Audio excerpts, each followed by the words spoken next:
Kakak beradik dalam keluarga dengan harta warisan yang besar seringkali bertikai memperebutkan bagian warisan yang terbesar.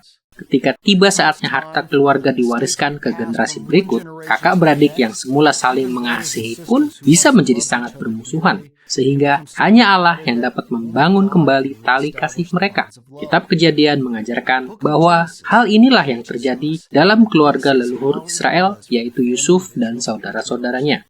Persaingan atas warisan Yakub ayah mereka menjadi sedemikian pahit sehingga seolah-olah mustahil diselesaikan.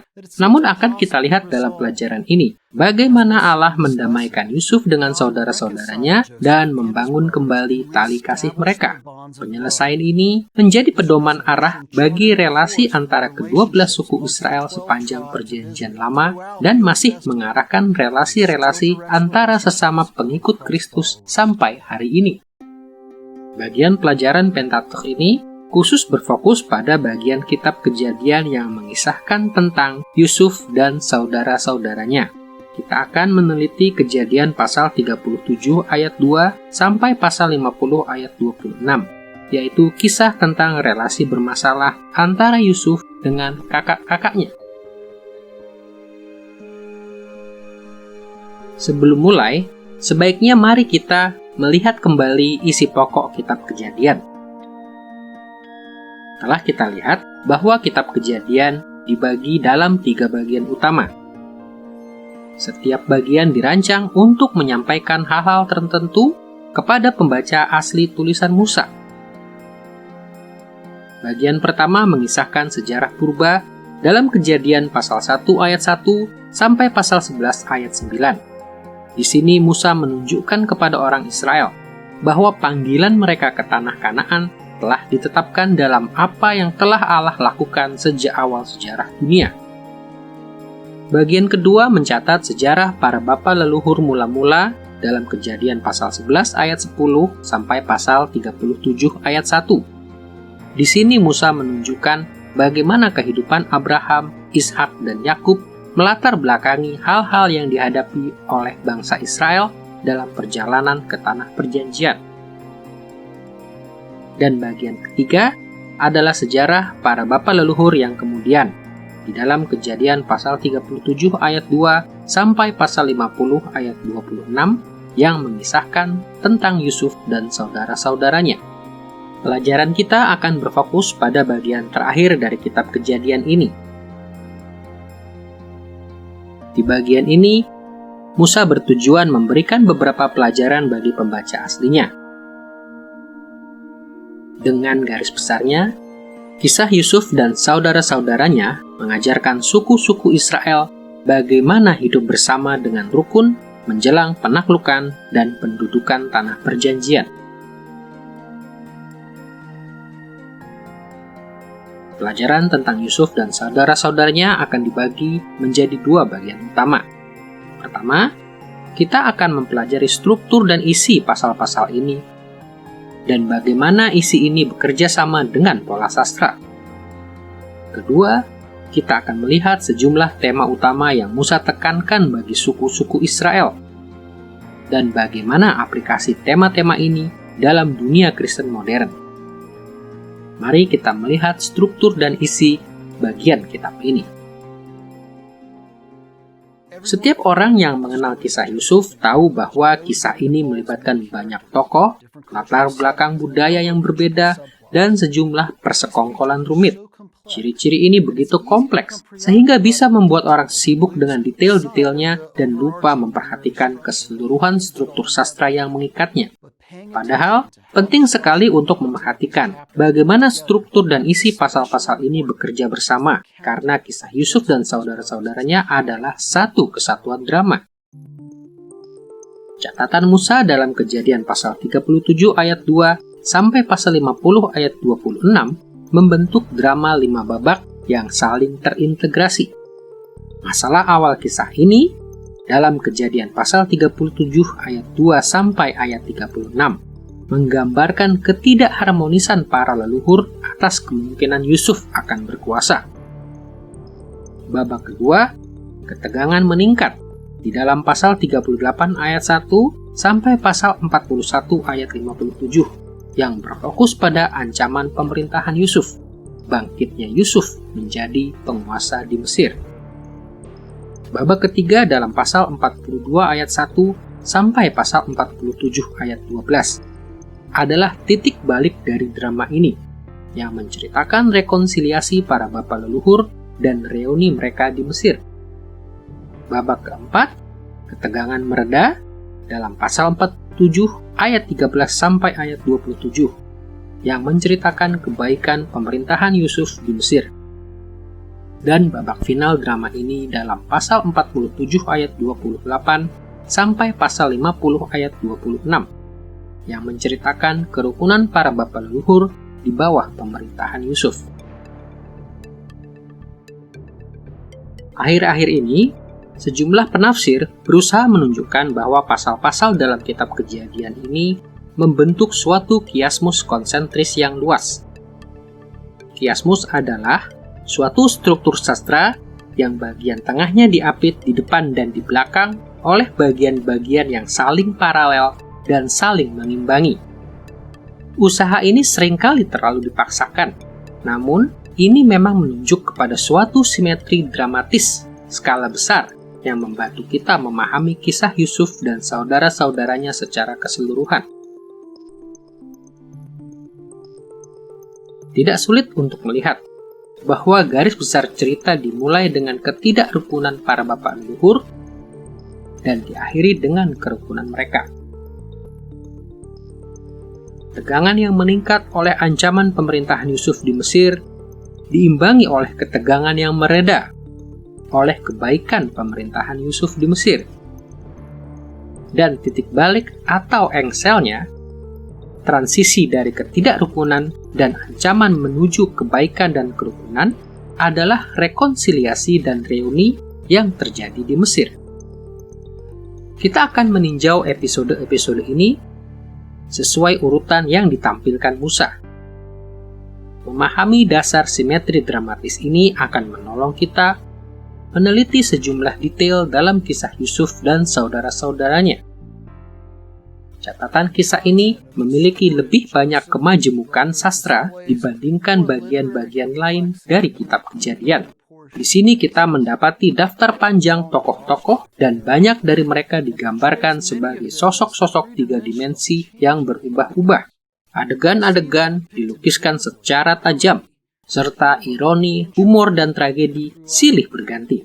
Narasi memuat banyak perubahan arah yang tak terduga dalam berbagai peristiwa yang mengingatkan kembali dan mengantisipasi peristiwa-peristiwa lain.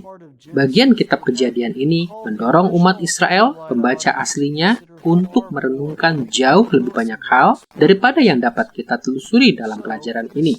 Maka untuk menghemat waktu, akan kami berikan hanya beberapa ulasan tentang isi setiap pasal.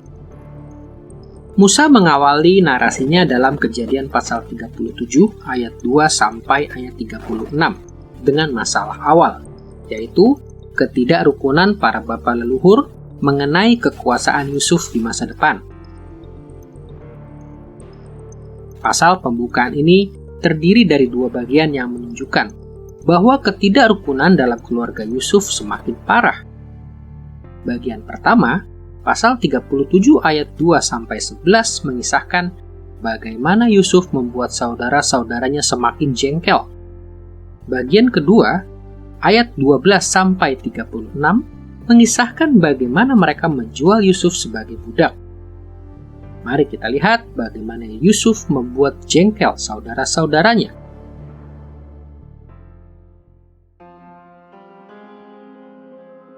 Musa mula-mula menggambarkan Yusuf sebagai seorang pemuda yang polos, kesayangan ayahnya. Dikatakan dalam ayat ketiga, Yakub memberi Yusuf jubah yang maha indah sehingga saudara-saudaranya iri hati. Ayat keempat mengatakan mereka benci kepadanya dan tidak mau menyapanya dengan ramah. Suasana semakin keruh ketika Yusuf menceritakan dua mimpinya mengenai dirinya yang kelak akan ditinggikan di atas keluarganya. Dalam ayat 5 dan ayat 8, Musa menulis bahwa saudara-saudara Yusuf lebih benci lagi kepadanya. ayat 11 mengatakan, "Maka iri hatilah saudara-saudaranya kepadanya."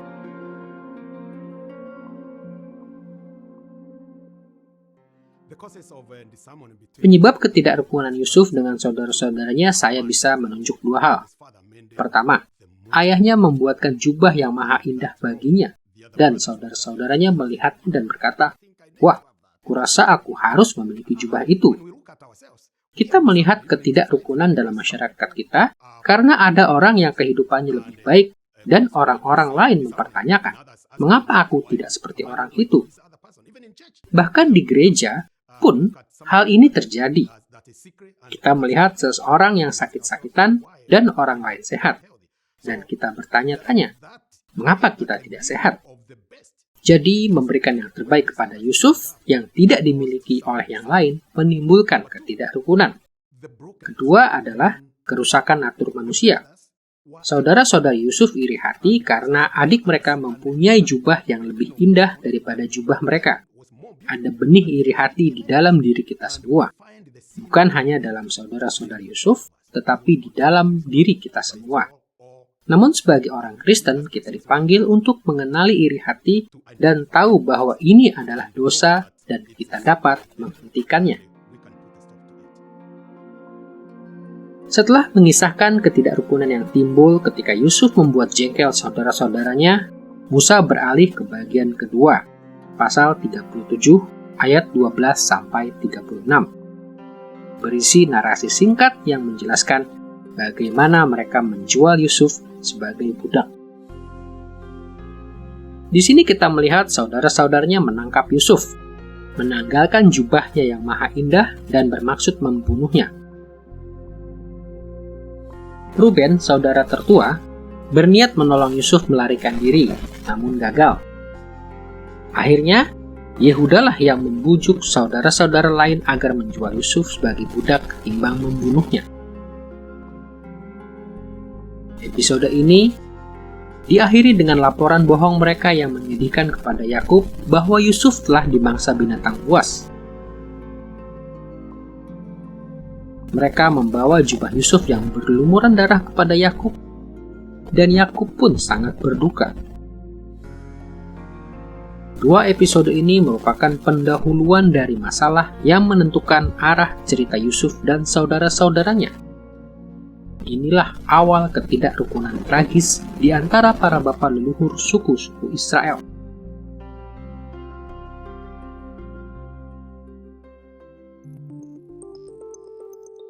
Setelah mengisahkan masalah ketidakrukunan keluarga ini, Musa beralih ke babak kedua.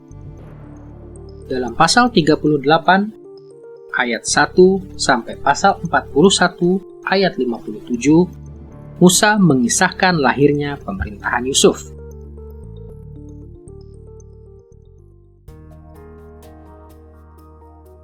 Dalam babak ini Musa menggunakan ironi dramatis dengan memberi pembacanya wawasan yang tidak dimiliki oleh tokoh-tokoh dalam kisah ini.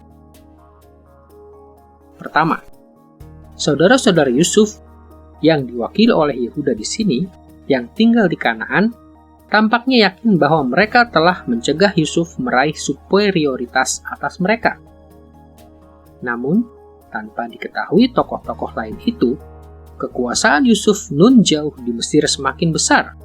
Allah telah membalikkan perbudakan Yusuf dan meninggikan dia atas keluarganya. Fokus pada ancaman pemerintahan Yusuf dibagi dalam dua bagian. Pertama, pasal 38 ayat 1-30 menceritakan dosa Yehuda terhadap Tamar di Kanaan. Kemudian, dalam pasal 39 ayat 1 sampai pasal 41 ayat 57, kita membaca tentang keberhasilan Yusuf di Mesir. Mari kita lihat dosa Yehuda di Kanaan.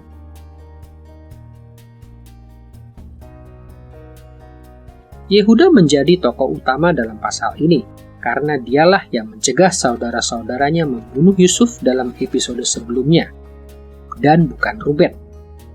Jadi bagian ini mengisahkan putra Yakub yang paling terkemuka di antara saudara-saudaranya.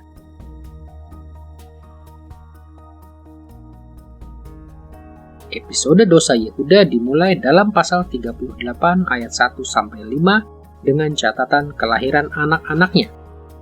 Nada moralnya terlihat mulai ayat kedua ketika kita membaca bahwa Yehuda menikahi seorang perempuan Kanaan. Dalam ayat 6-11, kita membaca kisah putra-putra Yehuda dan Tamar. Pertama, Yehuda memberikan Tamar kepada putra sulungnya Er. Ketika Er meninggal dunia, ia memberikan Tamar pada putra keduanya Onan. Dalam Ulangan pasal 25 ayat 5-10, ada perintah bahwa orang harus menikahi janda saudara laki-lakinya yang tidak mempunyai anak. Praktik ini menjamin ada ahli waris bagi saudara yang meninggal itu dan melindungi jandanya. Tetapi di ayat ke-9, Onan tidak mau memberi anak kepada Tamar. Karena itu, di ayat ke-10, Allah mengambil nyawa Onan juga. Yehuda khawatir bahwa putra ketiganya, Shela yang masih muda, akan mengalami nasib yang sama. Maka ia tidak mengizinkannya menikahi Tamar. Sebaliknya, ia menyuruh Tamar kembali ke rumah ayahnya, suatu hal yang memalukan bagi Tamar. Dalam ayat 12 sampai ayat ke-26 kita membaca kisah Tamar merayu Yehuda. Ketika Tamar menyadari bahwa ia tidak akan dinikahkan dengan Shela, ia menyamar sebagai perempuan sundal dan merayu Yehuda. Dengan cerdik, ia menipu Yehuda dengan menyimpan cap meterainya serta kalung dan tongkat yang diberikan kepadanya sebagai tanggungan pembayaran. 3 bulan kemudian, dalam ayat 24-26, Yehuda mendengar bahwa Tamar mengandung, dan dengan marah ia memerintahkan hukuman mati atasnya. Tetapi Tamar menunjukkan cap meterai, kalung dan tongkat yang Yehuda berikan kepadanya. Dan ketika Yehuda menyadari apa yang telah dilakukannya, ia mengakui dosanya. Ia berkata dalam Kejadian pasal 38 ayat 26, "Bukan aku, tetapi perempuan itulah yang benar, karena memang aku tidak memberikan dia kepada Shela anakku." Terlihat dari ayat ini, Yehuda mengakui bahwa dosanya jauh lebih besar daripada dosa Tamar. Pengakuan dan pertobatannya dalam kerendahan hati ini merupakan teladan yang patut ditiru. Karena ia bertobat, kisah dosa Yehuda berakhir dengan positif. Kontras dengan bagian awal tentang anak-anak Yehuda dari perempuan Kanaan. Musa mengakhiri bagian ini dalam ayat 27-30 dengan catatan kelahiran anak-anak Yehuda dari Tamar. Peres dan Zerah menjadi tokoh-tokoh yang menonjol dalam suku Yehuda.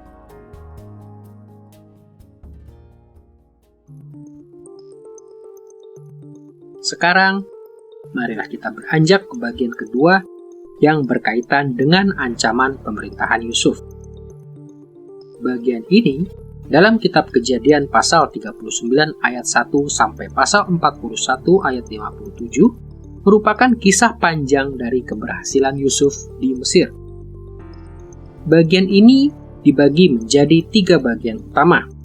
Bagian pertama mengisahkan Yusuf dipindahkan dari rumah Potifar ke penjara dalam pasal 39 ayat 1 sampai 23.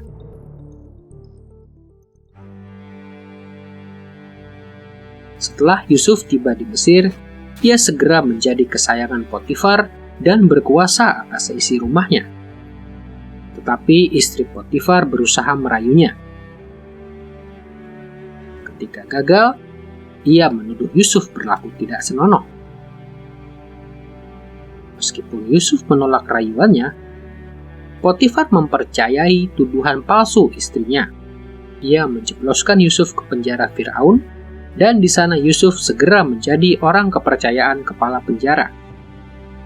Episode ini menyusul kisah dosa Yehuda dengan Tamar, mengontraskan amoralitas Yehuda dengan kemurnian moral Yusuf.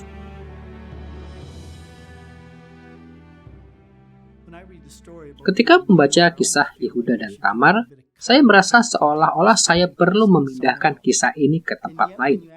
Namun sebenarnya jika Anda membaca konteksnya, Anda menyadari mengapa Allah menempatkan kisah itu setelah ia memulai kisah Yusuf. Saya rasa ia hendak menunjukkan kontras antara orang tidak benar dan orang benar. Yusuf siap menolak godaan seksual istri Potifar.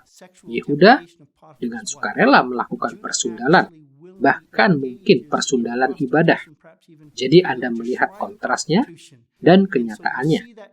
Allah memberkati Yusuf dengan 2 bagian putra sulung, meskipun ia bukan putra sulung, tapi dialah yang membimbing keluarganya di jalan yang benar. Kedua, dalam pasal 40 ayat 1 sampai pasal 41 ayat 45, Yusuf pindah dari penjara ke istana Firaun. Di bagian ini Musa memaparkan bagaimana kekuasaan Yusuf menanjak ketika ia mengartikan mimpi pegawai-pegawai istana Firaun. Kemudian ia mengartikan mimpi Firaun tentang 7 tahun kelimpahan dan 7 tahun kelaparan. Di bagian ketiga dalam pasal 41 ayat 46 sampai 57, Musa merangkum pemerintahan Yusuf di istana Firaun.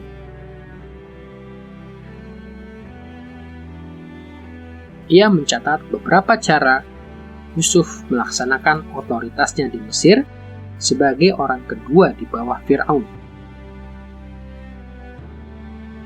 Di setiap langkah keberhasilan Yusuf, Musa menjelaskan bahwa Yusuf meraih kekuasaan bukan oleh kecakapannya sendiri tetapi oleh tangan Allah.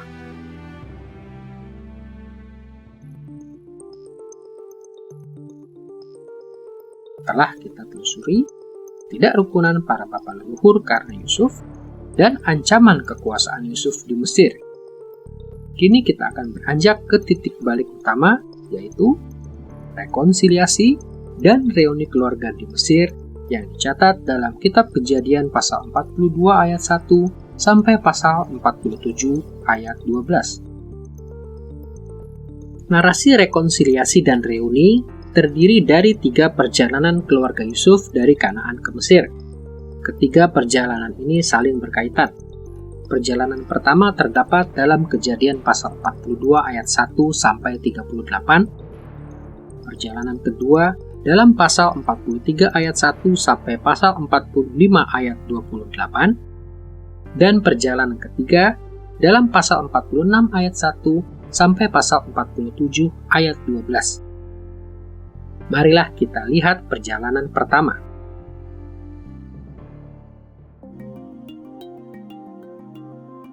Perjalanan pertama adalah perjalanan yang paling sederhana dan dapat dibagi menjadi 3 bagian.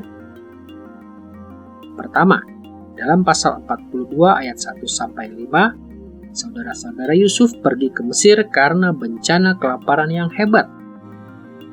Dalam perikop ini, Yakub mengutus semua saudara Yusuf kecuali Benyamin pergi membeli makanan di Mesir. Bagian kedua, dalam pasal 42 ayat 6 sampai 28 mengisahkan peristiwa yang terjadi di Mesir ketika Yusuf pertama kali mengenali saudara-saudaranya. Yusuf tidak mengungkapkan identitasnya, tetapi menguji karakter saudara-saudaranya dengan membuat mereka kembali ke Kanaan untuk menjemput Benyamin. Mula-mula Yusuf mengancam akan memenjarakan mereka semua kecuali seorang sampai Benyamin tiba di Mesir. Akibatnya, saudara-saudara itu mulai menyadari bahwa ini adalah saat pembalasan bagi mereka. Dalam pasal 42 ayat 21, mereka berkata seorang kepada yang lain, "Betul-betullah kita menanggung akibat dosa kita terhadap adik kita itu." 3 hari kemudian, Yusuf memerintahkan mereka semua kecuali Simeon pulang untuk menjemput Benyamin. Ia memerintahkan agar karung mereka diisi penuh dengan gandum dan dengan uang perak yang mereka bawa untuk membeli gandum. Dalam perjalanan pulang, seorang dari mereka menemukan uang perak itu di dalam karungnya. Mereka menjadi takut dan berseru dalam ayat 28, "Apakah juga yang diperbuat Allah terhadap kita?" Bagian ketiga dalam ayat 29 sampai 30. mencatat apa yang terjadi ketika mereka kembali ke Kanaan. Mereka berusaha membujuk ayah mereka untuk mengizinkan Benyamin ikut bersama mereka ke Mesir, namun Yakub menolak. Maka mereka pun tinggal di Kanaan. Setelah melihat perjalanan pertama, mari kita melihat perjalanan kedua dalam Kejadian pasal 43 ayat 1 sampai pasal 45 ayat 28.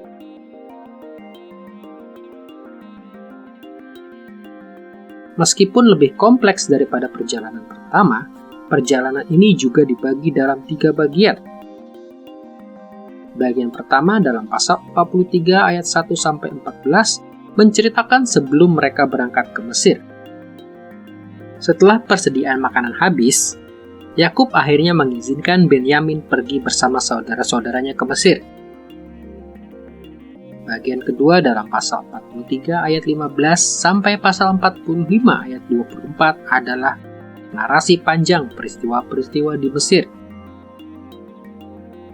Dalam pasal 43 ayat 15 sampai 34, Yusuf menyambut saudara-saudaranya dengan jamuan makan besar di rumahnya. Tapi, ia tetap merahasiakan identitasnya. Pasal 43 ayat 30 mengatakan Yusuf begitu terharu melihat Benyamin, sehingga ia meninggalkan ruangan itu untuk menangis seorang diri. Dalam pasal 44 ayat 1-13, Yusuf menguji saudara-saudaranya lagi. Ia memerintahkan kepala rumahnya untuk mengisi karung mereka dengan gandum dan uang perak mereka, dan meletakkan piala peraknya dalam karung Benyamin.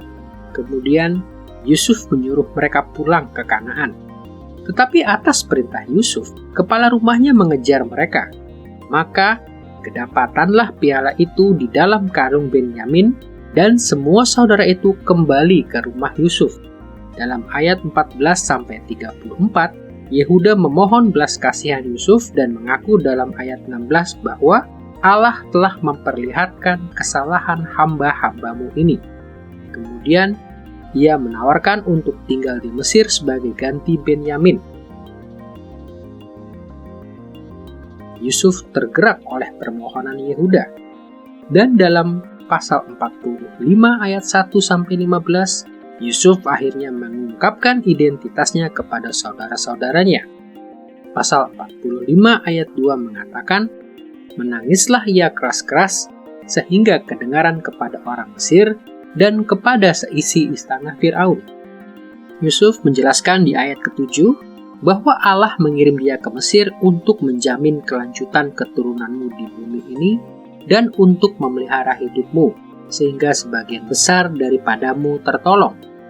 Kemudian ia menyuruh saudara-saudaranya untuk membawa ayah mereka Yakub ke Mesir.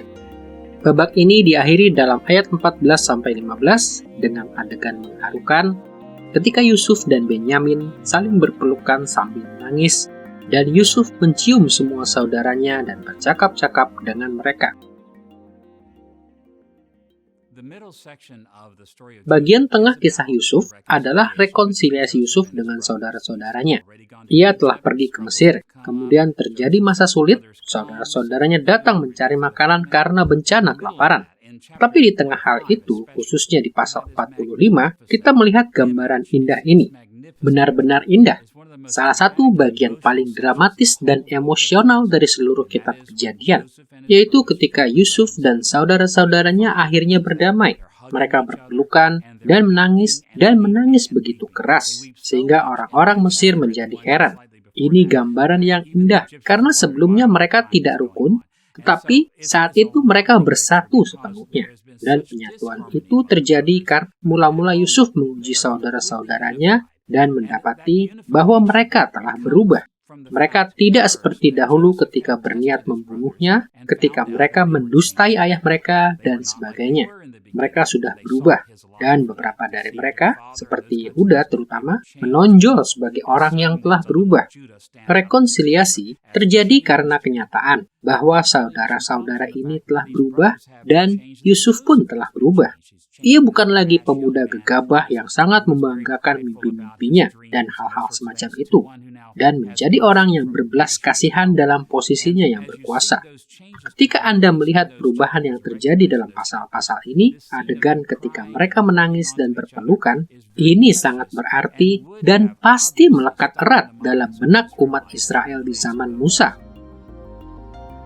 Kemudian, dalam pasal 45 ayat 16-24, Firaun memerintahkan Yusuf untuk menyuruh saudara-saudaranya menjemput Yakub, dan ia berjanji kepada Yusuf dalam ayat ke-20, "Apa yang paling baik di seluruh tanah Mesir ini adalah milikmu."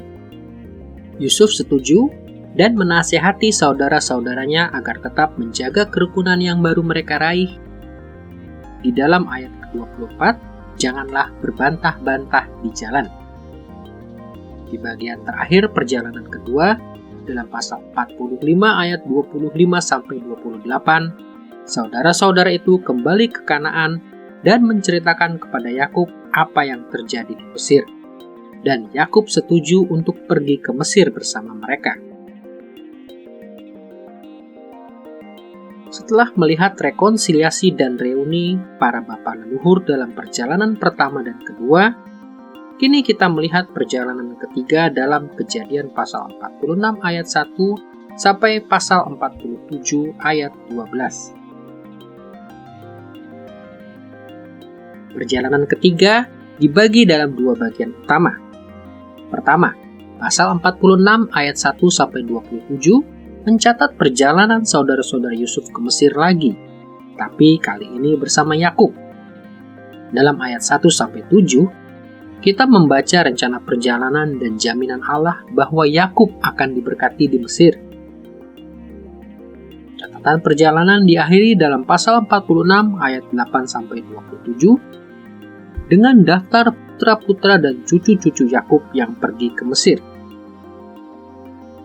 Seperti perjalanan pertama dan kedua, pasal 46 ayat 28 sampai pasal 47 ayat 12 menampilkan sepenggal peristiwa di Mesir. Pasal 46 ayat 28 sampai 30 mengisahkan reuni Yakub dengan Yusuf. Setelah itu, dalam pasal 46 ayat 31 sampai pasal 47 ayat 12, Firaun menyambut keluarga Yusuf dan menyuruh mereka berdiam di Goshen di bawah pemeliharaan Yusuf.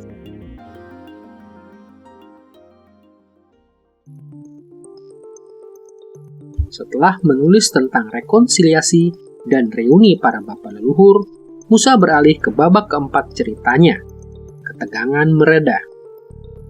Dalam Kejadian pasal 47 ayat 13-27, Musa mengisahkan pemerintahan Yusuf yang membawa kebaikan di Mesir.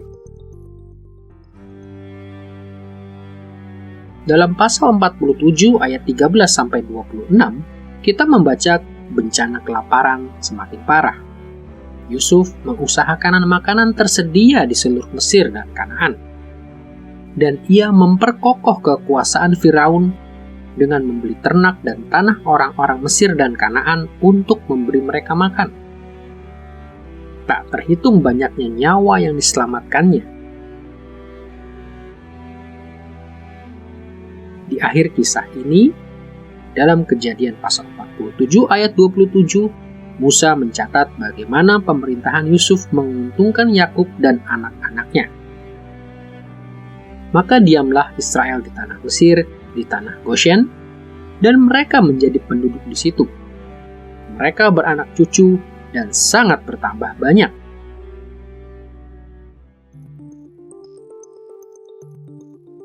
Setelah kisah ketidakrukunan para bapa leluhur, bangkitnya Yusuf menjadi penguasa, rekonsiliasi dan reuni para saudara, dan pemerintahan Yusuf di Mesir, kini kita tiba di babak terakhir catatan Musa tentang Yusuf dan saudara-saudaranya. Dalam Kejadian pasal 47 ayat 28 sampai pasal 50 ayat 26, keluarga Yusuf hidup rukun di bawah pemerintahan Yusuf. Langkah terakhir ini menyelesaikan masalah awal ketidakrukunan para leluhur. Fokus pada kerukunan keluarga Yusuf meneguhkan berkat bagi Israel yang khususnya penting bagi pembaca Musa mula-mula. Kerukunan para leluhur dibagi dalam dua bagian utama. Pertama, dalam Kejadian pasal 47 ayat 28 sampai pasal 50 ayat 14.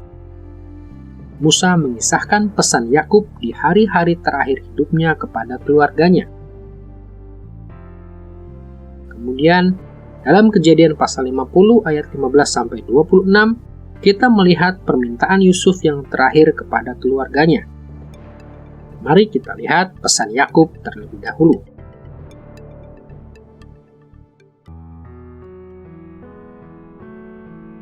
Bagian ini dimulai dengan Yakub menjelang kematiannya. Dalam pasal 47 ayat 28 sampai 31, Musa menjelaskan bahwa Yakub meminta Yusuf bersumpah untuk menguburkan dia di Kanaan. Kemudian pasal 48 ayat 1 sampai pasal 49 ayat 28 mengisahkan dua pertemuan terpisah ketika Yakub memberikan berkatnya. Pertemuan pertama, dalam pasal 48 ayat 1 sampai 22, Yakub secara tersendiri memberkati Yusuf dan putra-putranya, Efraim dan Manasye. Di sini, Yusuf menerima kehormatan dua bagian warisan yang biasanya diberikan kepada anak sulung, karena Yakub hendak memperlakukan Efraim dan Manasye setara dengan para paman mereka. Tetapi di luar dugaan, Yakub mengunggulkan Efraim, putra kedua Yusuf, di atas Manasye, putra sulungnya. Dalam pasal 49 ayat 1-28, setelah meninggikan Yusuf dan putra-putranya secara tersendiri, semua putra-putra Yakub menerima berkat terakhirnya. Yakub mengumpulkan semua anaknya dan memberkati mereka satu persatu sesuai dengan cara hidup mereka. Sebagai berkat terakhir Yakub, pesan ini berlaku seterusnya untuk generasi yang akan datang.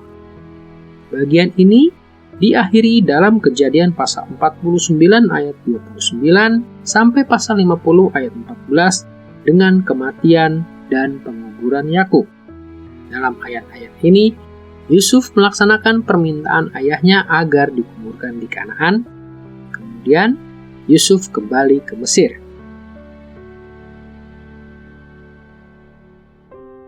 Dalam bagian kerukunan para leluhur ini, selain pesan terakhir Yakub, juga dikisahkan pesan-pesan Yusuf bagi keluarganya dalam Kejadian pasal 50 ayat 15 sampai 26.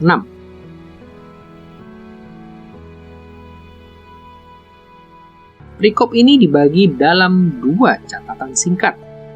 Dalam pasal 50 ayat 15 sampai 21, Yusuf meyakinkan saudara-saudaranya akan kebaikannya kepada mereka. Mereka mohon ampun kepada Yusuf, dan Yusuf mengampuni dengan sepenuh hati.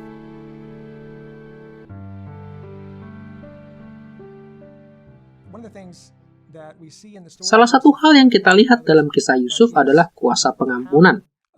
Kuasa karena percaya tujuan Allah bagi kita baik, meskipun kita mengalami keadaan yang amat berat. Dan kita melihat orang lain tidak berada dalam situasi sulit seperti kita. Bahkan mungkin kita dapat mengatakan, merekalah yang membuat aku mengalami keadaan ini. Namun kita lihat, respon Yusuf terhadap saudara-saudaranya yang telah menjual dia sebagai budak adalah percaya dan taat kepada Tuhan dan menggenapi tujuan unik dan penting yang dirancang Allah baginya.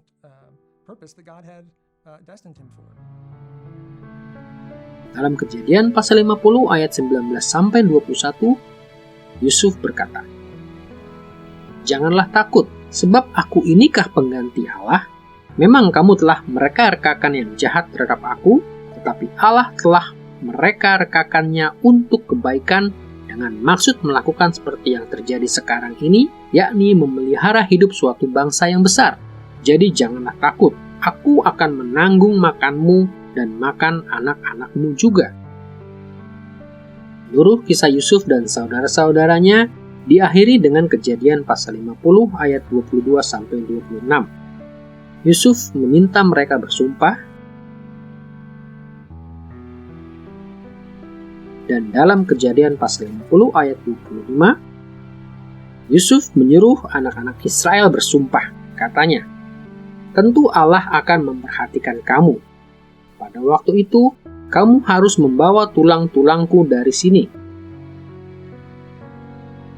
Sumpah ini adalah interaksi Yusuf yang terakhir dengan saudara-saudaranya sebelum ia wafat.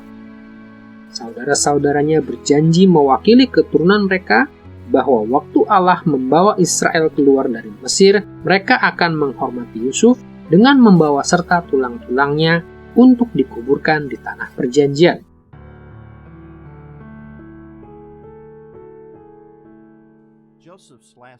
Kata-kata terakhir Yusuf, "Tentu Allah akan memperhatikan kamu," ditujukan kepada saudara-saudaranya dan keluarganya.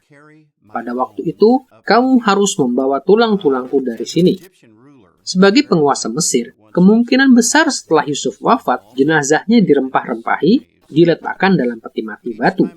Setiap kali mereka melihat peti mati ini, mereka akan ingat pada janji yang diberikan Yusuf dan janji yang diberikan kepada para bapa leluhur bahwa mereka akan kembali ke negeri mereka. Yusuf berkata, "Bawalah tulang-tulangku ke tanah perjanjian bersamamu."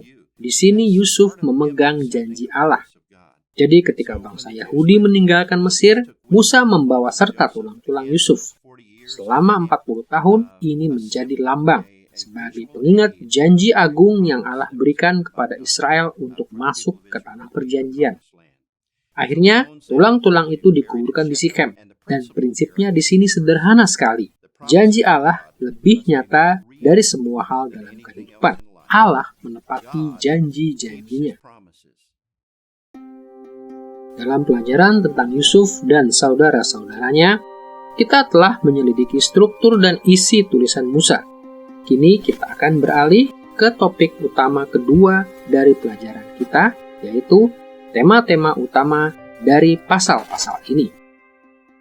Kisah Yusuf dan saudara-saudaranya besar implikasinya bagi para pembaca asli kitab Kejadian, lebih dari yang dapat kami tampilkan. Demikian pula penerapan modernnya. Namun, jika kita memandang pasal-pasal ini dalam latar belakang pembaca asli, terlihat beberapa tema yang menonjol. Tema-tema utama ini tidak mencakup semua dampak kisah Yusuf pada pembaca asli, juga tidak mewakili semua cara yang dapat kita gunakan untuk menerapkannya di masa kini. Tetapi, tema-tema ini memberi kita pengarahan pada beberapa ciri terpenting dari bagian kitab Kejadian ini. Kita akan meneliti beberapa tema utama dalam pasal-pasal ini dalam dua cara.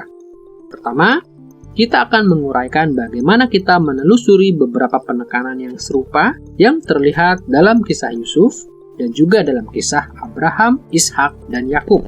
Dan kedua, kita akan mengamati dua penekanan khusus yang disorot dalam kisah Yusuf dan saudara-saudaranya.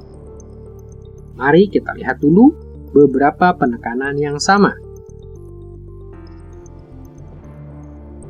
Telah kita lihat dalam pelajaran sebelumnya, bahwa ada 4 tema utama dalam narasi kehidupan Abraham, Ishak, dan Yakub.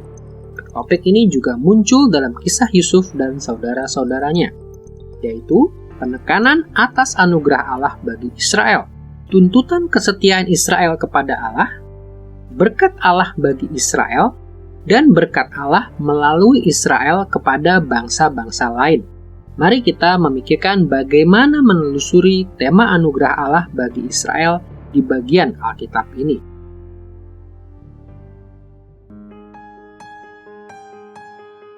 Alkitab menggunakan istilah-istilah khusus untuk anugerah ilahi, rahmat, dan kebaikan ilahi. Tetapi kita jarang melihat istilah-istilah ini dalam kisah Yusuf. Namun, kita menemukan tema anugerah Allah di seluruh pasal-pasal ini. Di dunia yang kita namakan dunia di zaman Yusuf, Allah kadang-kadang mengingatkan Yusuf dan keluarganya akan anugerahnya di masa lampau yang telah ditunjukkannya sebelum zaman mereka. Allah juga menunjukkan anugerahnya yang tak henti pada Yusuf dan keluarganya. Dan ketika Allah menunjuk pada peristiwa di masa depan, Ia sering mengindikasikan bahwa Yusuf dan keluarganya kelak akan menerima anugerah masa depan, khususnya anugerah kembalinya mereka ke tanah perjanjian. Ketiga jenis anugerah ini bukan hanya membentuk kisah Yusuf. Musa menulis tentang anugerah Allah di dunia Yusuf agar pembacanya dapat merenungkan betapa banyak cara Allah menunjukkan anugerah kepada mereka di dunia mereka. Demikian pula sebagai pengikut Kristus, kita dapat menerapkan anugerah yang Allah tunjukkan kepada Yusuf dan keluarganya kepada dunia kita. Ada banyak cara untuk melakukan ini, tetapi kita dapat berpikir tentang 3 tahap kerajaan Kristus. Dari perspektif perjanjian baru kita, anugerah Allah di masa lampau bagi Yusuf dan saudara-saudaranya diterapkan pada kita dalam kedatangan Kristus pertama kali dalam inaugurasi kerajaannya. Setiap kali kita melihat anugerah Allah terus berlimpah dalam kisah Yusuf, kita teringat akan anugerahnya yang terus melimpah dalam kehidupan kita sehari-hari sepanjang berlangsungnya kesinambungan kerajaan Kristus. Dan, seperti Yusuf dan keluarganya mengharapkan anugerah masa depan, kita boleh berharap pada rahmat Allah saat penyempurnaan kerajaan Kristus di langit baru dan bumi baru. Selain penekanan anugerah Allah bagi Israel, mari kita melihat kesetiaan Israel kepada Allah.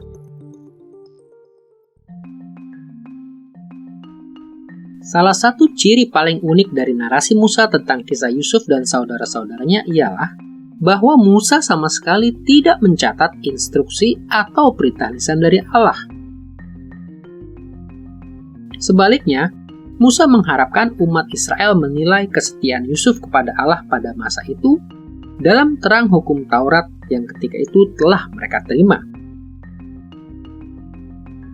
Tentu saja, Musa tahu bahwa para leluhur tidak dapat meraih keselamatan mereka melalui kesetiaan pada hukum Allah. Itu mustahil. Tetapi ketaatan dan ketidaktaatan mereka menunjukkan kondisi hati mereka yang sesungguhnya. Dan Musa mengajak pembacanya untuk memeriksa hati mereka sendiri dalam terang kisah Yusuf. Contohnya dalam hal negatif, Musa tidak perlu mengatakan bahwa Allah tidak menyetujui rencana saudara-saudara Yusuf untuk membunuh adik mereka. Baca Musa sudah tahu bahwa hal ini melanggar perintah ke-6, jangan membunuh, dalam Keluaran pasal 20 ayat 13. Menjual Yusuf sebagai budak melanggar hukum dalam Ulangan pasal 24 ayat 7. Saudara-saudara Yusuf melanggar perintah menghormati ayah dan ibu dalam Keluaran pasal 20 ayat 12 ketika mereka membohongi Yakub.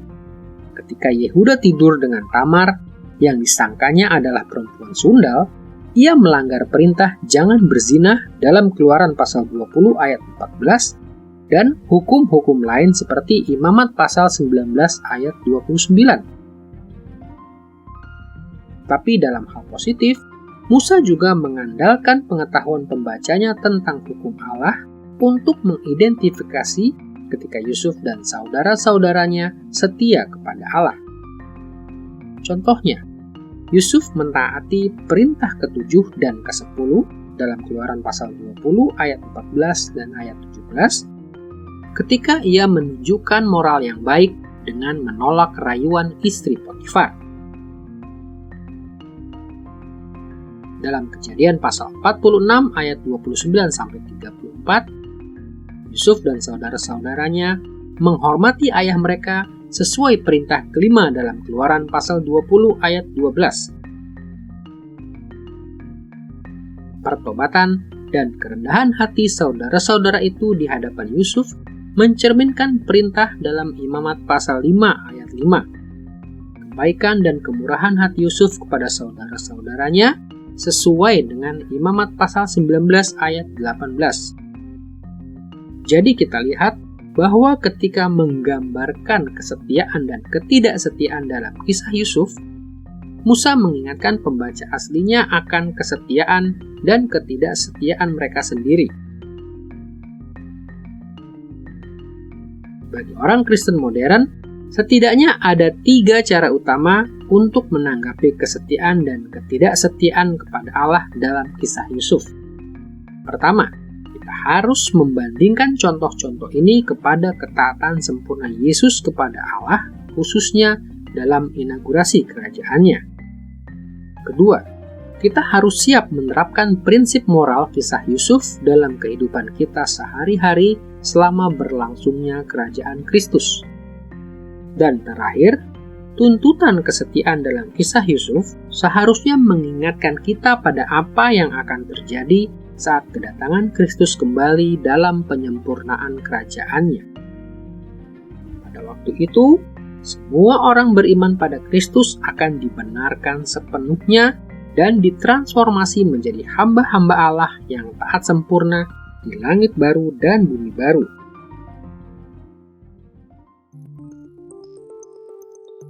Telah kita lihat penekanan yang sama dari anugerah Allah kepada Israel dan kesetiaan Israel kepada Allah.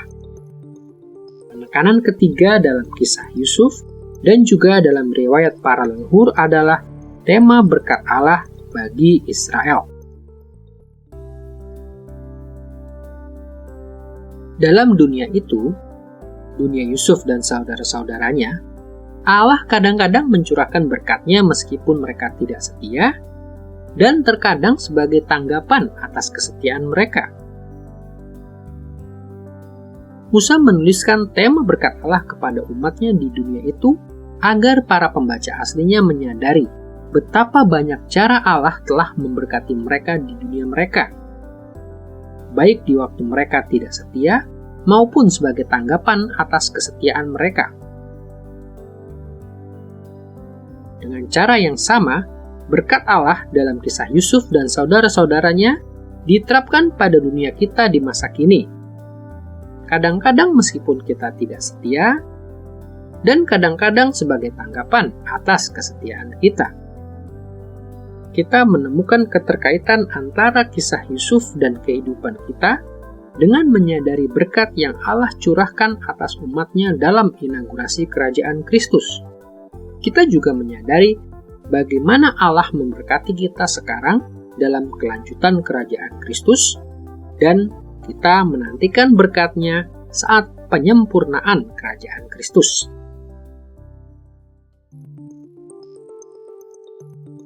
Selain penekanan pada anugerah Allah bagi Israel, kesetiaan Israel kepada Allah, dan berkat Allah bagi Israel, kisah Yusuf juga menekankan berkat Allah melalui Israel kepada bangsa-bangsa lain.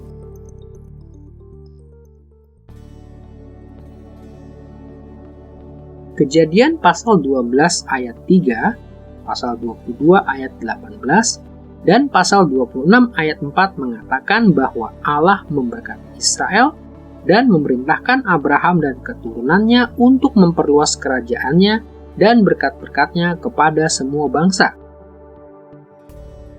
Tema ini terlihat dalam kisah Yusuf, terutama dalam cara-cara pemerintahan Yusuf di Mesir membawa berkat bagi orang lain. Misalnya, Yusuf menjadi berkat bagi Potifar dalam Kejadian pasal 39 ayat 5. Yusuf juga menjadi berkat bagi kepala penjara dalam pasal 39 ayat 22. Dan Yusuf menjadi berkat bagi Firaun ketika ia mengartikan mimpi Firaun dalam pasal 41 ayat 25. Tapi berkat terbesar bagi orang lain adalah pada puncak kekuasaan Yusuf ketika ia memberkati bangsa Mesir dan banyak bangsa. Kejadian pasal 41 ayat 56-57 mencatat, kelaparan itu merajalela di seluruh bumi. Maka Yusuf membuka segala lumbung dan menjual gandum kepada orang Mesir. Juga dari seluruh bumi datanglah orang ke Mesir untuk membeli gandum dari Yusuf, sebab hebat kelaparan itu di seluruh bumi. Jelas terlihat bahwa tema berkat Israel kepada orang lain diterapkan dalam dunia pembaca asli Musa. Pertama, Mendengar kisah Yusuf, bangsa Israel dikuatkan karena mengetahui bahwa leluhur mereka telah menjadi berkat bagi orang lain. Mereka juga menyadari bahwa Allah memanggil mereka untuk membawa berkat Allah kepada orang lain di zaman mereka. Dan mereka mengantisipasi masa depan ketika keturunan mereka akan menyebarkan berkat Allah ke segenap bumi. Tema ini juga berlaku bagi kita di dunia kita. Kristus melimpahkan berkat-berkat kepada dunia dalam inaugurasi kerajaannya. Kemudian, Kristus memberkati dunia melalui gereja selama kelanjutan kerajaannya. Dan, kelak, Ia akan memberkati setiap suku dan bangsa di dunia saat penyempurnaan kerajaannya di dalam ciptaan baru. Dalam penelusuran tema-tema utama kisah Yusuf, kita telah menyebutkan beberapa penekanan yang sama dalam kisah Yusuf dan riwayat para bapa leluhur dalam kitab Kejadian. Sekarang, kita akan berfokus pada dua penekanan khusus yang terlihat jelas dalam kisah Yusuf.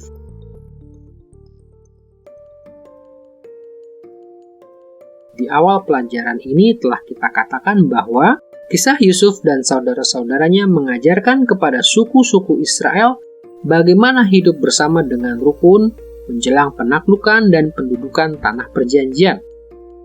Bagian kitab Kejadian ini kebanyakan mengisahkan ketidakrukunan dan kerukunan Yusuf dengan saudara-saudaranya.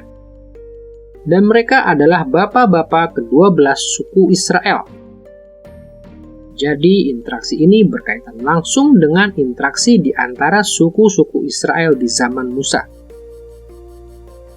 Simaklah perkataan terakhir Yusuf dalam Kejadian pasal 50 ayat 24-25 yang menonjolkan keterkaitan ini. Berkatalah Yusuf kepada saudara-saudaranya, "Tidak lama lagi aku akan mati. Tentu Allah akan memperhatikan kamu dan membawa kamu keluar dari negeri ini ke negeri yang telah dijanjikannya dengan sumpah kepada Abraham, Ishak, dan Yakub." Lalu Yusuf menyuruh anak-anak Israel bersumpah, katanya, "Tentu Allah akan memperhatikan kamu.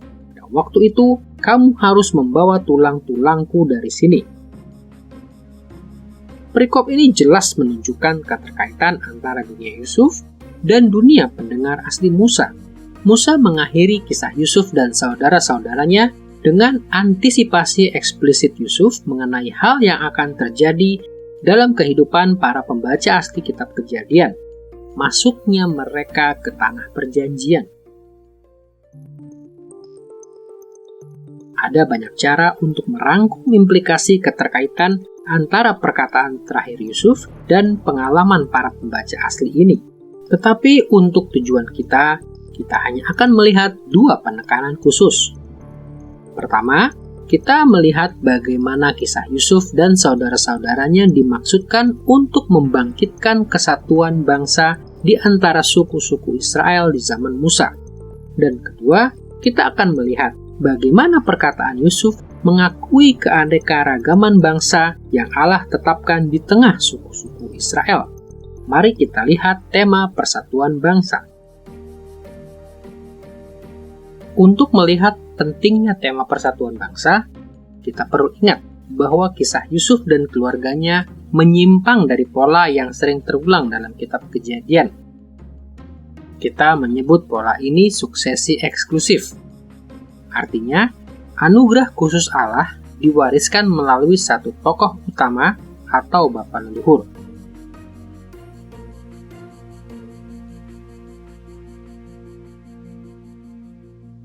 Perhatikanlah dalam sejarah purba dalam Kejadian pasal 1 ayat 1 sampai pasal 11 ayat 9. Allah mula-mula menetapkan Adam dan keturunannya untuk memenuhi dan menguasai seluruh bumi.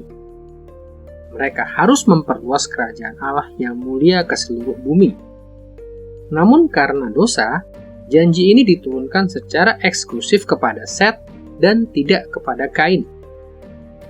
Kemudian perkenan khusus Allah diturunkan melalui garis keturunan Set sampai Allah meneguhkan perjanjiannya secara eksklusif dengan Nuh.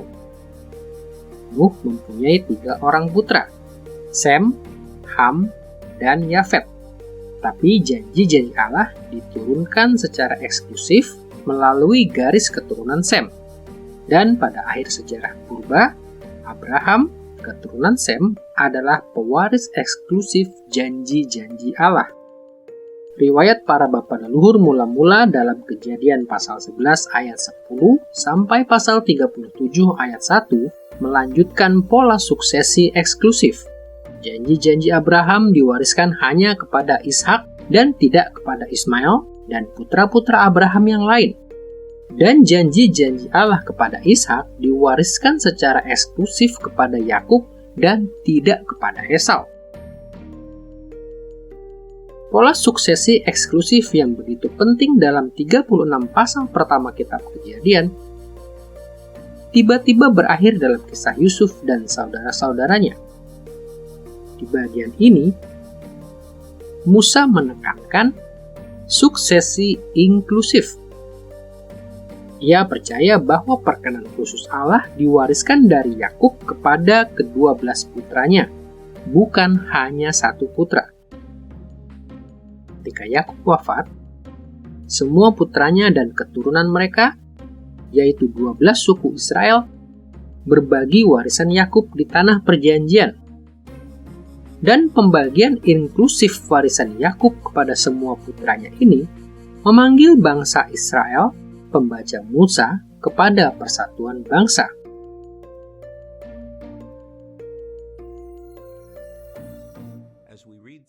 Ketika kita membaca kisah Yakub dan kemudian Yusuf dan Yehuda kakaknya, kita menyadari ada banyak kekalutan dalam keluarga ini, banyak konflik, iri hati, dan pertikaian.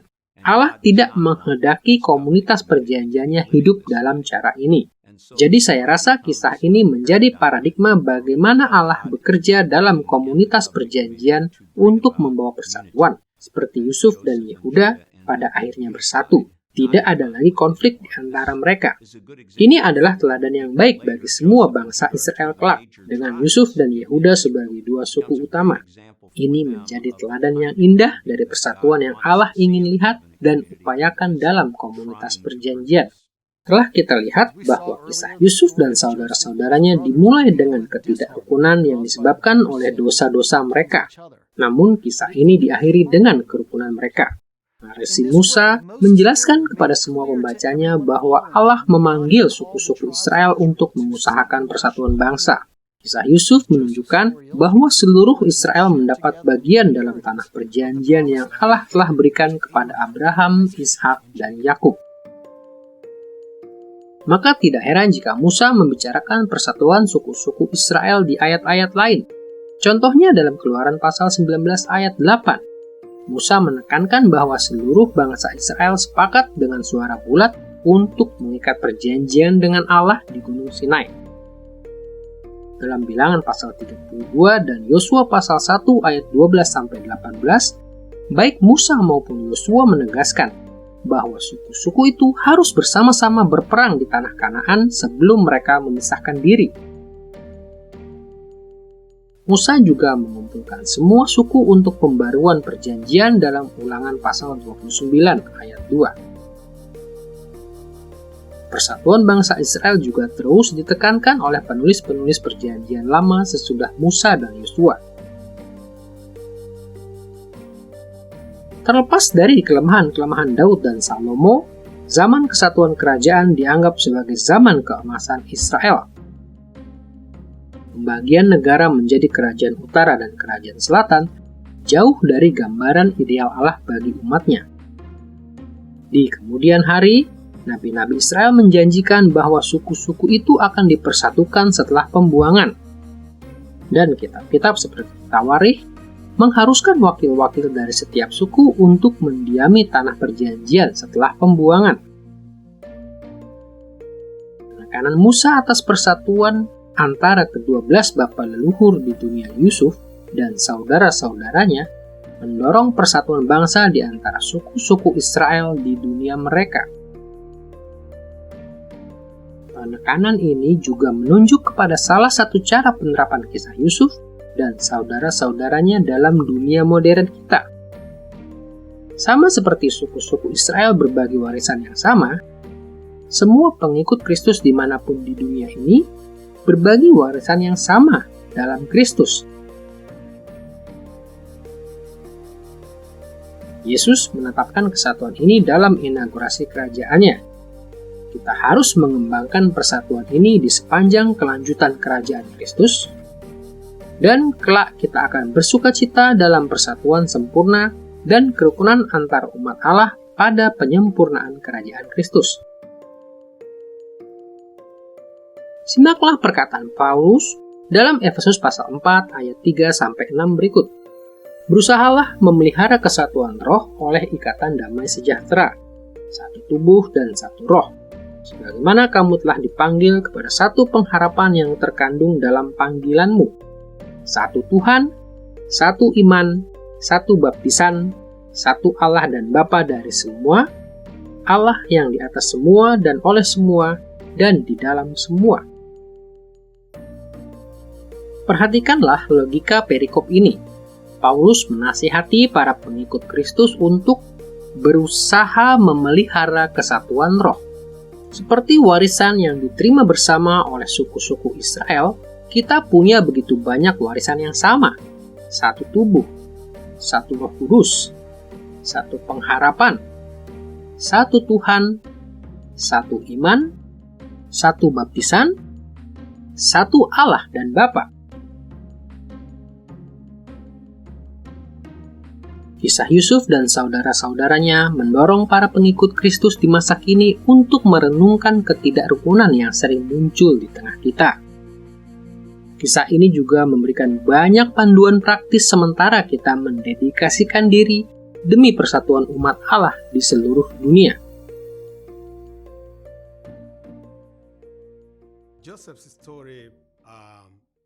Kisah Yusuf mendorong persatuan bangsa di antara umat Israel karena Yusuf seorang yang penuh pengampunan. Dan pengampunan adalah satu-satunya faktor pemersatu yang kita miliki, bukan hanya bagi umat Israel, tetapi bagi kita sebagai orang Kristen, bagi keluarga-keluarga, bagi kehidupan yang kita jalani di dunia ini. Yusuf diperlakukan sangat buruk oleh saudara-saudaranya, tetapi ketika mereka dalam kesulitan, ia menyelamatkan mereka. Jika kita mengamati kisah Yusuf, kita lihat ia mengampuni suatu hal yang amat besar. Mereka ingin dia mati. Mereka hendak mengakhiri hidupnya. Mereka tidak mau lagi bertemu dengan dia di lain waktu. Namun Yusuf tidak ingin berbuat jahat kepada mereka. Ia mempunyai kuasa untuk membalas dengan berbuat jahat. Ia mampu melakukannya, tetapi ia menjadi lebih saleh dan lebih dewasa dalam iman daripada mereka, dan ia menerima mereka. Hal ini dapat diulang dan ditiru di Israel di antara kedua belas suku. Dapat ditiru di dalam kita, dalam keluarga kita, gereja kita, dan masyarakat kita. Penting untuk menyadari bahwa penekanan khusus Musa mendorong persatuan bangsa Israel. Yang tidak kalah pentingnya adalah menyadari mengapa Musa perlu melakukan hal ini. Singkatnya, Musa menekankan perlunya persatuan karena Allah juga menetapkan keragaman bangsa bagi umatnya. Memang semua bapak leluhur suku adalah pewaris Yakub, tetapi tidak berarti mereka semua diperlakukan persis sama. Sebaliknya, kitab-kitab Perjanjian Lama berikutnya menunjukkan bahwa Allah memberi suku-suku Israel hak-hak istimewa dan kewajiban yang berbeda-beda. Dan Musa menekankan pentingnya kerukunan di antara suku-suku Israel karena satu alasan utama. Persatuan Israel hanya dapat dipertahankan jika umat Israel mengakui bahwa Allah sendiri telah menetapkan hak-hak istimewa dan kewajiban-kewajiban sebagai suku yang beragam. Seperti tema persatuan, tema keberagaman terjalin dalam setiap tahap kisah Yusuf dan saudara-saudaranya. Tapi tema keberagaman ini terlihat paling menonjol dalam Kejadian pasal 47 ayat 28 sampai pasal 49 ayat 33. Dalam perikop ini, Yakub membagikan warisannya kepada kedua belas putranya. Tetapi, ia juga menetapkan perbedaan-perbedaan di antara mereka dan keturunan mereka.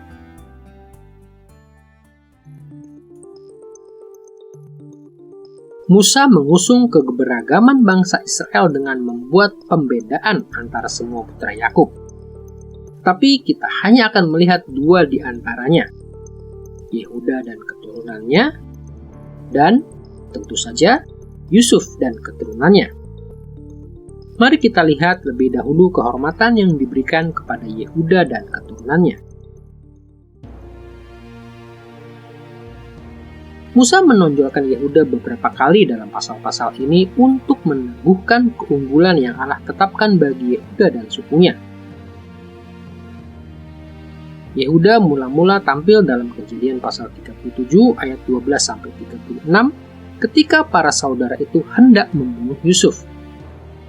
Di ayat 26-27, Yehuda terlihat menonjol di antara saudara-saudaranya dan berhasil menghalangi mereka untuk membunuh Yusuf.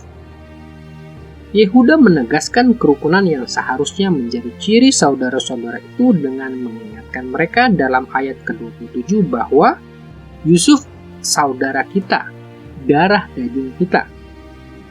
Dan kita lihat di sini bahwa kepemimpinan Yehuda diakui ketika saudara-saudaranya menyetujui usulnya. Yehuda tampil lagi dalam pasal 38 ayat 1-30 ketika Musa menceritakan dosa Yehuda. Episode ini mengontraskan amoralitas Yehuda dengan integritas Yusuf di rumah Potifar. Tetapi di pasal 38 ayat 26, Musa mengungkapkan pengakuan dosa dengan kerendahan hati Yehuda ketika ia mengakui, bukan aku, tetapi Tamar yang benar. Jelas bahwa Allah menerima pertobatan Yehuda karena Allah kemudian memberkatinya dengan putra kembar, Peres dan Zerah. Musa kembali menyorot kepemimpinan Yehuda dalam perjalanan para bapa leluhur ke Mesir yang kedua kalinya dalam pasal 44 ayat 14-34. Ketika Benyamin dituduh mencuri piala perak, Yehuda tampil ke hadapan Yusuf dan memohon ampun. Ia berbicara dengan rendah hati, menyebut dirinya dan saudara-saudaranya hamba-hamba Yusuf. Ia menyatakan penyesalan atas apa yang telah mereka lakukan dengan mengakui bahwa Allah telah memperlihatkan kesalahan hamba-hambamu ini. Ia menghormati ayahnya dengan mengingat nasib celaka yang akan menimpa ayahnya jika Benyamin tidak pulang ke Kanaan. Dan dengan tegar, ia menawarkan untuk tinggal di Mesir menggantikan anak itu. Terakhir, dalam Kejadian pasal 49 ayat 1-28, Yehuda terlihat menonjol saat berkat Yakub yang terakhir. Dalam ayat 8-12, Yakub menyatakan bahwa Yehuda dan sukunya akan ditinggikan ke posisi kepemimpinan yang tidak tersaingi. Dan suku Yehuda kelak akan menurunkan raja-raja Israel. Dengarkanlah perkataan Yakub dalam Kejadian pasal 49 ayat 8-10 berikut. Yehuda, engkau akan dipuji oleh saudara-saudaramu. Tanganmu akan menekan tengkuk musuhmu, kepadamu akan sujud anak-anak ayahmu. Tongkat kerajaan tidak akan beranjak dari Yehuda, ataupun lambang pemerintahan dari antara kakinya, sampai dia datang yang berhak atasnya. Maka kepadanya akan takluk bangsa-bangsa. Perhatikanlah bahwa Yehuda akan dipuji oleh saudara-saudaranya. Ia akan menekan tengkuk musuhnya. Artinya, ia akan mengalahkan semua orang yang menentangnya, dan kepadanya akan sujud anak-anak ayahnya, saudara-saudaranya. Sesuai dengan karakterisasi sebelumnya, Musa mengindikasikan bahwa suku Yehuda akan memiliki otoritas atas suku-suku Israel lainnya. Penting untuk diingat bahwa tongkat kerajaan dan lambang pemerintahan yang merupakan lambang-lambang kerajaan akan dipegang oleh keturunan Yehuda. Keluarga kerajaan keturunan Yehuda akan terus memerintah sampai dia datang yang berhak atasnya, maka kepadanya akan takluk bangsa-bangsa. Kejadian pasal 49 ayat 10 memberi kita referensi eksplisit pertama dalam Alkitab bahwa seorang keturunan Yehuda akan menjadi raja atas seluruh dunia. Ini referensi yang jelas mengenai Mesias dari keturunan Daud.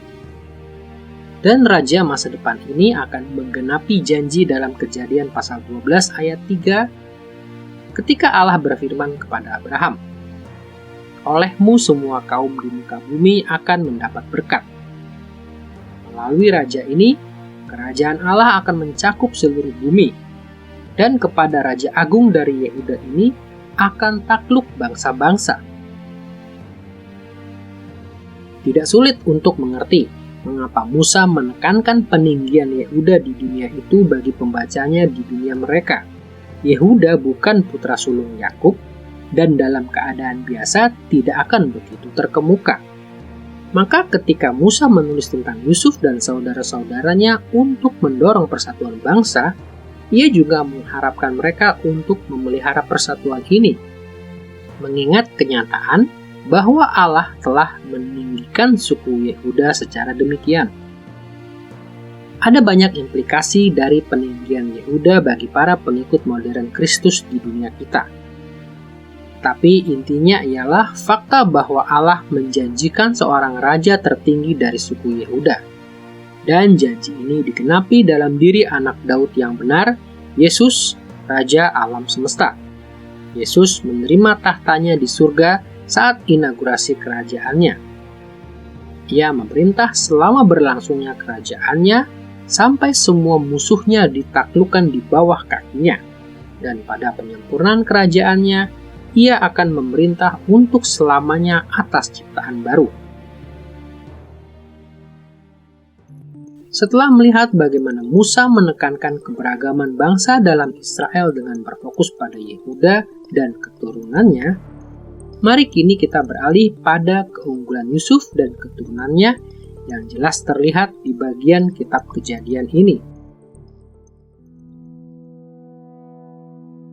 Telah kita lihat bahwa Yusuf adalah tokoh utama dalam Kejadian pasal 37 ayat 2 sampai pasal 50 ayat 26. Berbeda dengan saudara-saudaranya, Yusuf sangat diidealkan dalam pasal-pasal ini. Hanya satu kali Musa menyinggung kelemahan karakter Yusuf, yaitu pada episode awal. Dalam pasal 37 ayat 2 sampai 11 kita membaca bahwa Yusuf membuat saudara-saudaranya jengkel karena ia menyampaikan kejahatan mereka kepada ayahnya dan membanggakan mimpinya tentang masa depan. Tetapi ciri negatif ini pun tidak menyolok.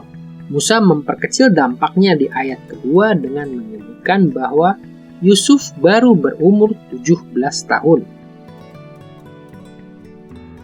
Selain kelemahan ini, gambaran Yusuf sepenuhnya positif. Ia melayani Potifar dengan setia. Ia menolak godaan istri Potifar. Ia melayani Fir'aun tanpa cela. Ia menguji saudara-saudaranya dengan bijak ketika mereka datang menghadapnya. Ia bersikap lembut kepada mereka meskipun mereka telah berbuat jahat kepadanya. Ia menunjukkan kasih kepada ayahnya dan kepada Benyamin. Ia memberkati banyak bangsa sebagai pemimpin Mesir. Musa menggambarkan Yusuf tepat seperti Yakub mendeskripsikannya dalam Kejadian pasal 49 ayat 26. Yusuf adalah orang yang teristimewa di antara saudara-saudaranya. Berpikir secara realistis, kita tahu dari pengalaman bahwa Yusuf pasti juga sering berbuat dosa dalam hidupnya, seperti setiap orang di setiap abad, kecuali Yesus. Mengapa Musa mengidealkan Yusuf seperti ini? Apa tujuannya? Jawabannya terletak pada kenyataan bahwa Allah mengaruniakan kepada Yusuf dan keturunannya keunggulan khusus di tengah suku-suku Israel. Keunggulan Yusuf dan keturunannya pertama kali muncul dalam penetapan khusus untuk anak-anak Yusuf dalam Kejadian pasal 48 ayat 1 sampai 22. Dalam perikop ini, Yakub memberkati Efraim dan Manasye, putra-putra Yusuf, seolah-olah mereka adalah putra-putranya sendiri. Menurut 1 Tawarikh pasal 5 ayat 1, Ruben kehilangan kedudukannya sebagai putra sulung karena ia melakukan perzinahan dengan gundik ayahnya. Jadi ketika Yakub mengangkat Efraim dan Manasye sebagai anak-anaknya, ini berarti Yusuf menerima 2 bagian sebagai anak sulung Yakub. Salah satu bagian yang paling menarik dari penetapan ini terlihat dalam pasal 49 ayat 13-20 ketika Yakub memberkati Efraim lebih dari Manasye. Yusuf dengan cermat menempatkan putra-putranya di depan Yakub, sehingga tangan kanan Yakub, tangan yang memberi berkat lebih besar, akan berada di atas kepala Manasye. Sedangkan tangan kiri Yakub, berkat yang lebih kecil, akan berada di atas kepala Efraim. Penempatan ini memang pantas karena Manasye adalah putra sulung Yusuf. Tapi tanpa diduga, Yakub menyilangkan kedua tangannya sehingga tangan kirinya berada di atas Manasye dan tangan kanannya di atas Efraim. Yusuf tidak menyukai hal ini dan berusaha memindahkan tangan kanan Yakub ke atas Manasye. Simaklah apa yang terjadi kemudian dalam Kejadian pasal 48 ayat 19 berikut. Ayahnya menolak, katanya, "Aku tahu anakku, aku tahu, Manasye juga akan menjadi suatu bangsa dan ia juga akan menjadi besar kuasanya. Walaupun begitu, Efraim adiknya akan lebih besar kuasanya daripadanya, dan keturunan adiknya itu akan menjadi sejumlah besar bangsa-bangsa." Atau dapat dikatakan, suatu bangsa tersendiri. Perikop seperti Bilangan pasal 2 ayat 18-21 dan Ulangan pasal 33 ayat 17 mengindikasikan bahwa Efraim memang menjadi lebih banyak dan lebih menonjol dari Manasye. Dominasi Efraim bahkan begitu besar, sehingga di kemudian hari, di zaman kerajaan yang terpecah, seluruh kerajaan Israel Utara sering disebut Efraim. Semua hal ini mungkin tampaknya tidak relevan bagi para pengikut Kristus modern. Tetapi keunggulan tak terduga yang diberikan kepada Efraim di dunia Yusuf dan saudara-saudaranya itu menunjukkan pengaturan yang Allah tetapkan, yang khususnya penting bagi pembaca awal Musa di dunia mereka. Ketika Musa menulis kitab Kejadian, ia sedang bersiap-siap menyerahkan kepemimpinan bangsa itu kepada Yosua, anak didiknya. Namun Yosua bukan dari suku Lewi seperti Musa dan Harun, juga bukan dari suku Yehuda, melainkan dari suku Efraim, suku yang diberkati Allah dengan keunggulan atas semua suku lain. Jadi sebenarnya Musa menyorot Efraim dalam kisah ini untuk mengesahkan pilihannya atas penerusnya. Setelah Yosua wafat, barulah suku Yehuda mulai menonjol. Yosua dari suku Efraim inilah yang memimpin bangsa itu masuk ke tanah perjanjian.